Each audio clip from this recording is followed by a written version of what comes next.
আসসালামু আলাইকুম। আমি প্রায় এক সপ্তাহের উপর যাবৎ বিছানায় অসুস্থ অবস্থায় আছি। আজকে আমার জন্মদিন।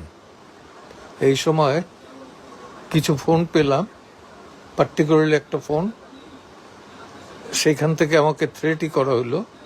তারপরে আবার একটা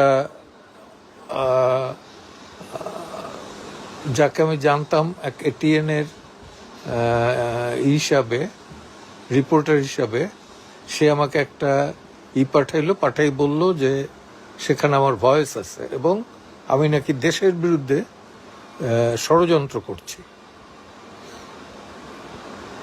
তো আমার ভয়েসও সেখানে নাকি আছে। কার সাথে কি ভয়েস আছে সেটা মিলিয়ে দেখুক। এইভাবে আমার নামে বদনাম করার জাস্টিফিকেশন আমি খুঁজে পাই না। করতেছেন যিনি জনৈক ইলিয়াস আলী, না ইলিয়াস হোসেন কি যেন নাম, একসময় নাকি চ্যানেল 21-এর চোখে প্রোগ্রাম করতেন, বিদেশে আছেন তিনি। শুধু আমার বিরুদ্ধে নয়, আসিফ নজরুলের বিরুদ্ধেও বলছেন, সেনাপ্রধানের বিরুদ্ধেও বলছেন।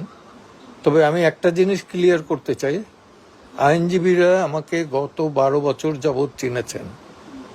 আমি সাদা প্যানেলের হলেও তারা কিন্তু সবাই বলেছে, সাদা প্যানেলের অন্যান্যরা, যে আমি আওয়ামী লীগের না। আমি আওয়ামী লীগ, বিএনপি এবং অন্যান্য যারা বাম আছেন সকলের ভোট পেয়েই কিন্তু হয়েছি। কম ভোট না, 2-3 নম্বর ভেতর আমি ছিলাম। এটা আইনজীবীদের একক সমর্থন এবং কতটুকু সুষ্ঠুভাবে নিরপেক্ষতার সাথে আমি বার কাউন্সিলে আইনজীবীদের স্বার্থ দেখেছি সেটার তারাই সাক্ষী। আর সাম্প্রদায়িকতা আমার ভেতর নাই, কিন্তু আমি একজন ফ্রিডম ফাইটার। আর টেক্সট মেসেজ হিসাবে যেটা দেখানো হয়েছে এটা তাদেরকে প্রুভ করতে হবে, একদম প্রুভ করতে হবে। সম্পূর্ণ মিথ্যা কতগুলো টেক্সট মেসেজ আমার নামে তারা এটা চালু করেছে এবং আরো কার কার নামে চালু করেছে আমি জানি না। সবাই সতর্ক থাকবেন এদের সম্পর্কে। আমি বুঝতে পারছি যে দেশের বিরুদ্ধে আর একটা গভীর ষড়যন্ত্র চলছে। আমি সবাইকে অনুরোধ করব যে এহেন দুষ্কৃতিকারীদের বিরুদ্ধে সদা সতর্ক থাকুন। আর আইনজীবীদের বেলা, আইনজীবীদের স্বার্থে আমি কখনোই এক পা পিছাইনি, এতটুকু আত্মসমর্পণ বা দুর্বলতা দেখাইনি। বরঞ্চ অন্যান্যরা দেখালেও আমি কোনো পদে না থাকা সত্ত্বেও আমি কিন্তু প্রতিবাদ জানিয়েছি। আমি জানি না কি কারণে এই ইলিয়াস আলী গংরা আমার পেছনে লেগেছে। নিশ্চয়ই কোনো স্বার্থে আঘাত এনেছি আমি, হয়তো অজ্ঞাতে বা জ্ঞাত সারে, আমি জানি না, কারণ তাকে চিনিও না, জানিও না। আর আরেকটি হতে পারে যে এখন আমি অনেক